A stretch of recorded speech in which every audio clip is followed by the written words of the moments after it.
Hello, ಎಲ್ಲರಿಗೂ ನಮಸ್ಕಾರ. ನಾವೀಗ ಅರ್ಥಮೆಟಿಕ್ ಪ್ರೋಗ್ರೆಷನ್ ಸೆಕೆಂಡ್ ಕ್ವಶನಲ್ಲಿದ್ದೀವಿ. ಏನಿಲ್ಲಿ ಎ ಮತ್ತು ಡಿ ಕೊಟ್ಟಿದ್ದಾರೆ. ನಾವು ಎ ಪಿಯ ಫಸ್ಟ್ 4 ಟರ್ಮ್ಸ್ ಬರೀಬೇಕು. ನಾವೀಗ ಸೆಕೆಂಡ್ ಕ್ವಶನಲ್ಲಿದ್ದೀವಿ. A -2, D 0.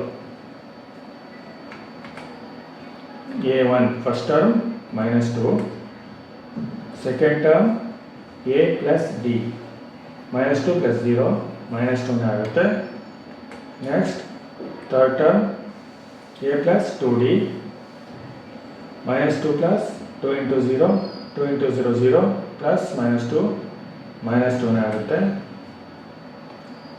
ಫೋರ್ತ್ ಟರ್ಮ್ -2ಗೆ ಮತ್ತೆ 0 ಕೊಡಿದ್ರೆ -2 ಆಗುತ್ತೆ.